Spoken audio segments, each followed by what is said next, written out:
और सुन राजा की बात, मुनि ने हाथ पत्रिका लियो और मन सोधी बाँची लगनौरे के नाम धर दियो।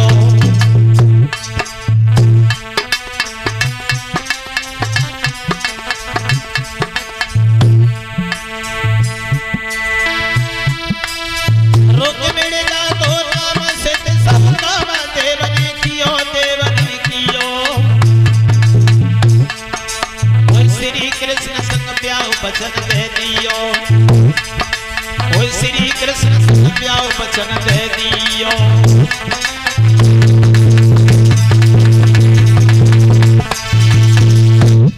भक्तों बिठा लिया, नारद ने नाम रखा है, तुम्हारी बेटी का नाम है रुक्मिणी।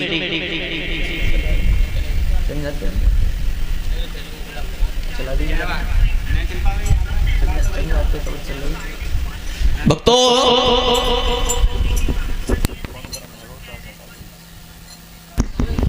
आज नाम रखा है नारद ने, तुम्हारी बेटी का नाम है रुक्मिणी।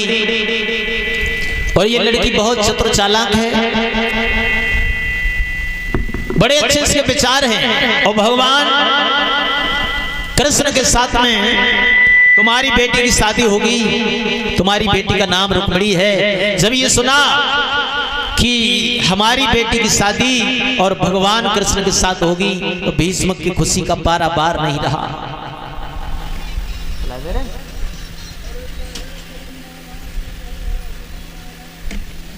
भीष्म बड़े खुश हुए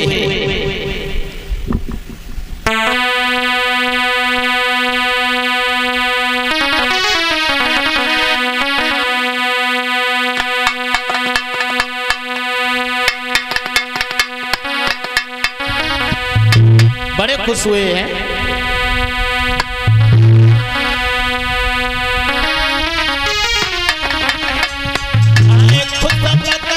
छाई गई तन में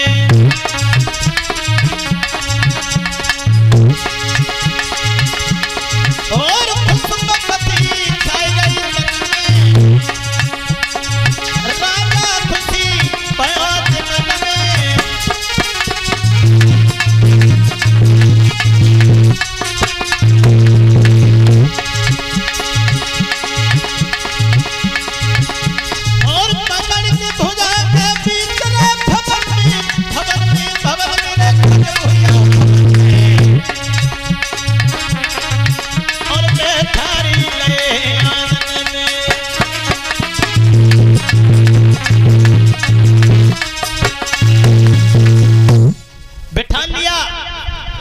और नाम रखने के बाद में नारद तो वहां से चले गए हैं। रुक्मिणी धीरे धीरे बड़ी होने लगी है।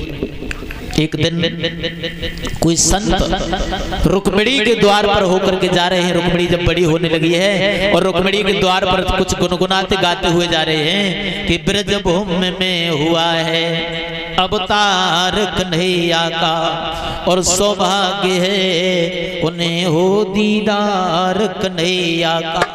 जब सुना कि भगवान कन्हैया का अवतार हो चुका है, रुक्मिणी ने उसी दिन ये संकल्प किया है मेरी शादी होगी भगवान कृष्ण के साथ होगी, किसी की दुल्हन बन के नहीं जाऊंगी, दुल्हन बनूंगी तो भगवान कृष्ण की बनूंगी। ये मेरा संकल्प। कितने सुंदर विचार थे उस रुक्मिणी के। भक्तों जब रुक्मिणी कुछ और बड़ी होने लगी है, सहेलियों के साथ में खेलने के लिए जाती है, सहेलियों में कोई चर्चा होती है तो भगवान श्याम सुंदर के गीत गाती है, भगवान कृष्ण के गीत सुनाती है वो रुक्मिणी।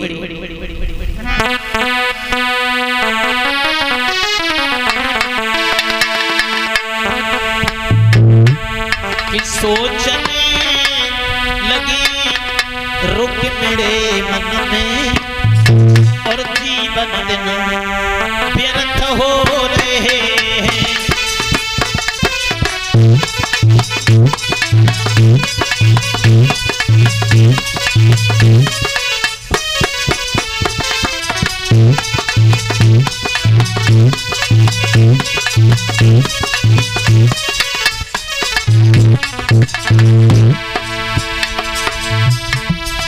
सोचने लगी रुक्मिणी मन में, जीवन दिन व्यर्थ हो रहे हैं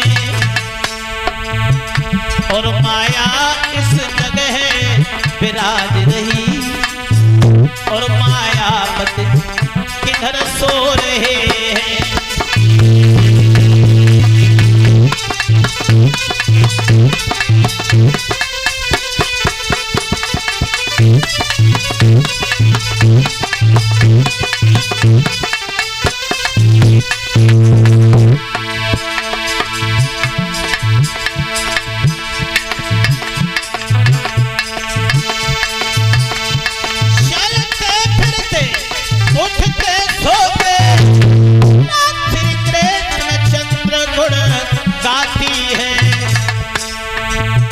और सखियों में चर्चा छिड़ जाए तो मोहन के गीत सुनाती है।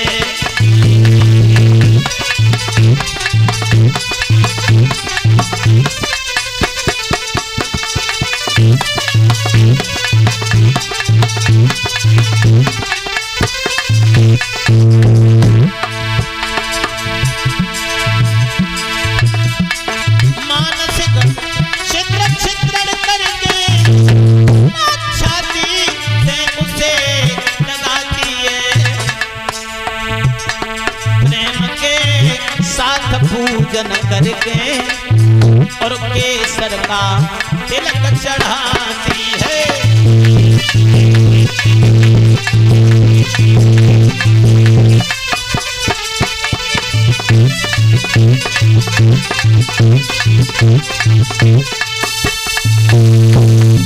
सहेलियों में चर्चा होती है, भगवान के गीत गाती है।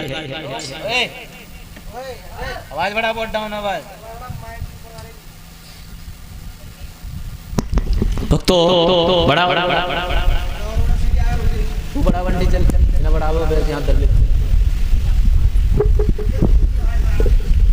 भक्तों, रुक्मिणी सहेलियों में खेलने के लिए जाती है, भगवान की चर्चा करती है, भगवान के गीत गाती है और इधर एक दिन अपनी सहेलियों के साथ में खेल रही है रुक्मिणी। तो रुक्मिणी की माँ ने जब देखा, रुक्मिणी की माँ ने जब निहारा तो सोचा मेरी बेटी शादी के लायक होती जा रही है और माता पिता का ये कर्तव्य है कि शादी के लायक बेटी हो जाए तो उसके हाथ पीले कर दें। पर ना, जवान लड़की अगर घर में कुंवारी है, माता पिता को देखना अधर्म है, पाप लगता है, ऐसा बताया है विद्वानों ने। सोचने लगी है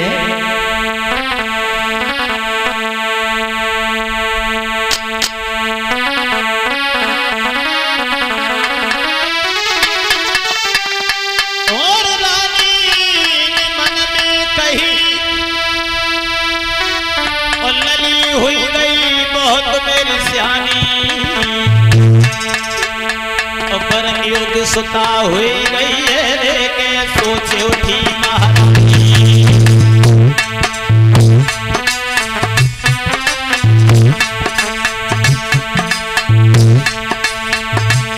एक दासी को बुलाया, आज मैं अपने पति से विचार विमर्श करती हूँ।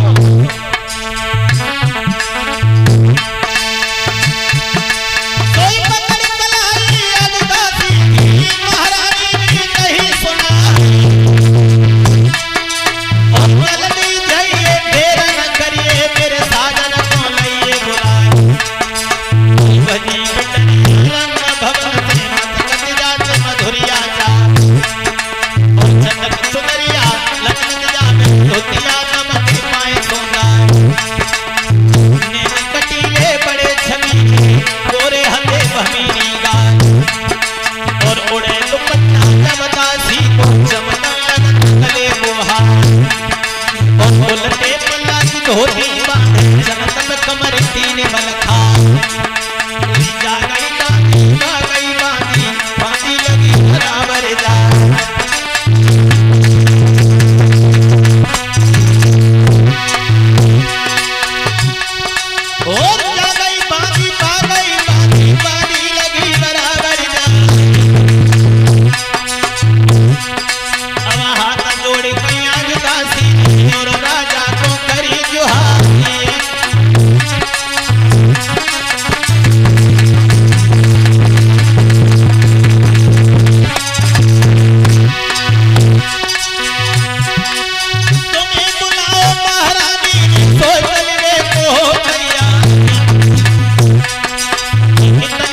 सुनी दासी की राजा लगे भवन में जाए और आवत देखो महारानी ने भर के कलश तोरण खाए और पकड़ कलाई पति अपने कीर्तन अंगना में बैठा और नहीं थी बिजली तोरा पंख की तोरण लगी थी बैठा हाथ जोड़े महारानी बोली हे सासुर के राजकुमार कुंवारी बेटी महल घूमी बाकी दियो हमारियाना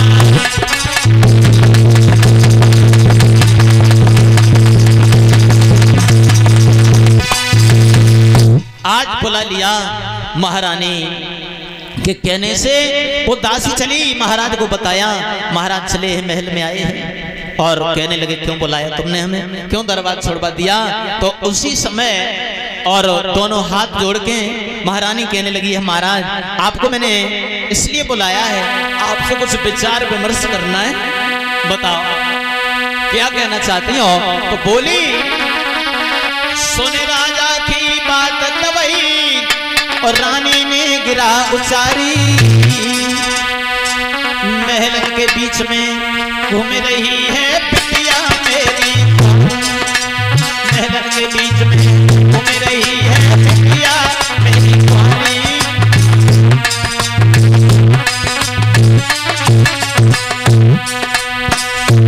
कुंवारी कुंवारी कुंवारी कुंवारी बिटिया मेरी कुंवारी महल के बीच में घूम रही है रुक्मिणी मेरी कुंवारी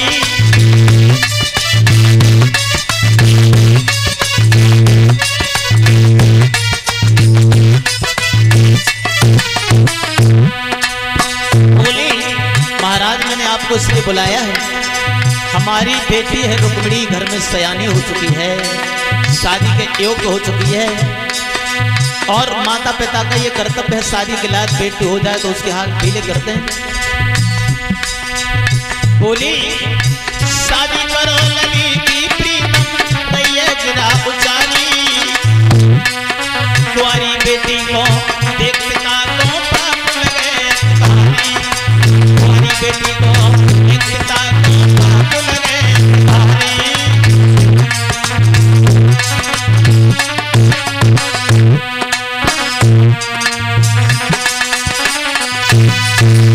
मैंने आपको इसलिए बुलाया है तो भीष्म कहने लगे देखो शादी के बारे में विचार तो हमने किया है और हमारे 5 पुत्र हैं उनकी भी सलाह लेना बहुत आवश्यक है हम अपने पुत्रों से वो सलाह लेते हैं शादी के बारे में तो 5 पुत्रों को बुलाया है दरबार लगाया है भीष्मक ने और सबसे ये कहा है आज दरबार का जो काम है आज बंद रखा जाए आज हमें रुक्मिणी के शादी के बारे में चर्चा करेंगे सबसे कहा कोई हमें लड़का बताओ जो रुक्मिणी के लायक हो रुक्मिणी हमारी बहुत सुंदर है और सुंदर लड़की के लिए सुंदर लड़का बहुत आवश्यक है रिश्तेदारी दोस्ती और दुश्मनी ये हमेशा बराबर वाले के साथ में करें तो अच्छा होगा तो सारे दरबार में सब लोगों को बुलाया और ये कहा रुक्मिणी के लायक हमें लड़का बताओ कोई सुंदर राजकुमार हो समाज में जिसका सम्मान हो चरित्र का साफ हो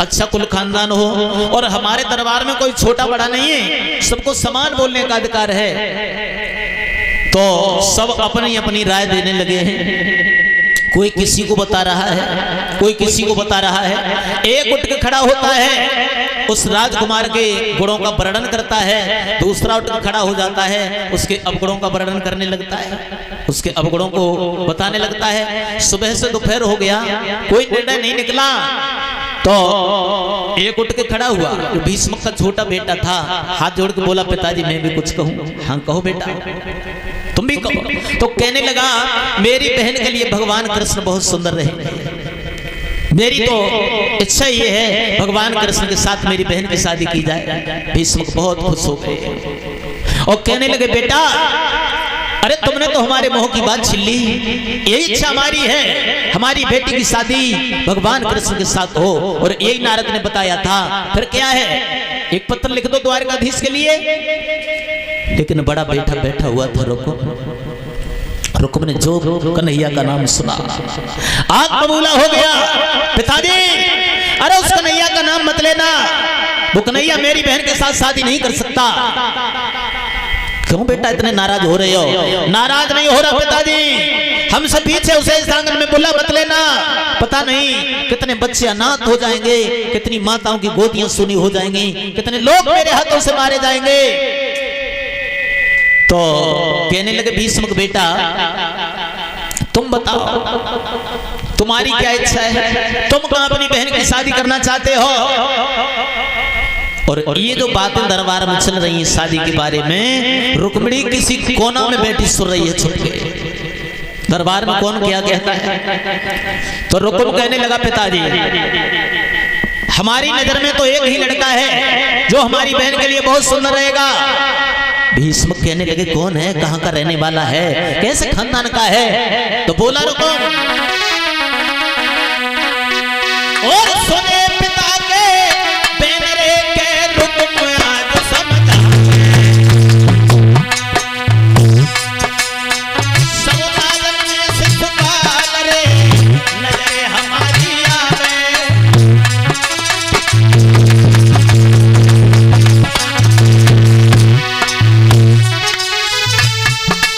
मेरे पिता करूंगा यहाँ पे शादी, सब राजन में सिर मोर बड़ी ऊंची बाजी।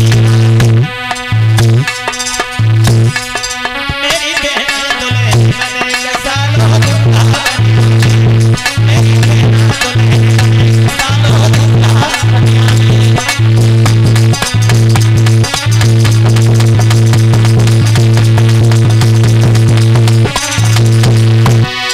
और दूल्हा बने आवे के सालों दूल्हा बने, सालों दूल्हा बने आवे मेरी बहन दुल्हन सालों।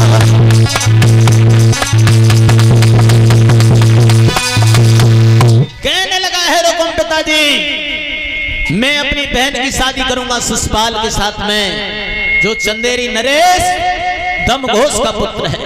रिश्ता में मेरा साला है, वो साला है तो क्या हुआ, वो बहुत बड़ा पैसे वाला है, बहुत दिल वाला है, उसके साथ हम अपनी बहन की शादी करेंगे।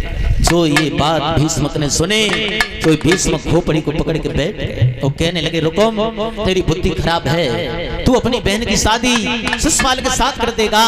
एकदम से रुकुम कहने लगा पिताजी अगर उसने अपनी बहन की शादी हमारे साथ कर दी और हम अपनी बहन की शादी उसके साथ कर देंगे तो कौन सा पहाड़ टूट पड़ेगा। भीष्मक की आंखों में आंसू आ गए, खोपड़ी को पकड़ के बैठ गए और कहने लगे हैं तेरी तो खोपड़ी खराब है। रुक्मिणी सोच रही है मेरा भैया मेरे साथ वो अनर्थ करने के लिए जा रहा है जो आज तक हमारे हिंदू धर्म में किसी ने नहीं किया है? मैं शिशुपाल की दुल्हन बन के कभी नहीं जाऊंगी, मर जाऊंगी, सारा जीवन योगन बन के बिता दूंगी, पर दुल्हन बनूंगी तो भगवान कृष्ण की बनूंगी, ये मेरा संकल्प है। बिना कन्हैया के किसी की दुल्हन बन के नहीं जाऊंगी। भक्तों और कहने लगा है बोरो को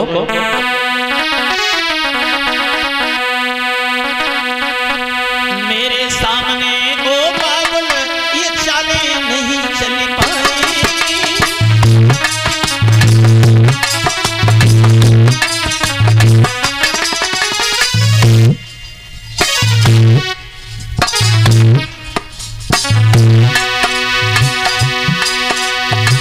मेरे सामने ओ पागल ये चालें नहीं चल पाएंगी। अगर ये शादी पक्की होगी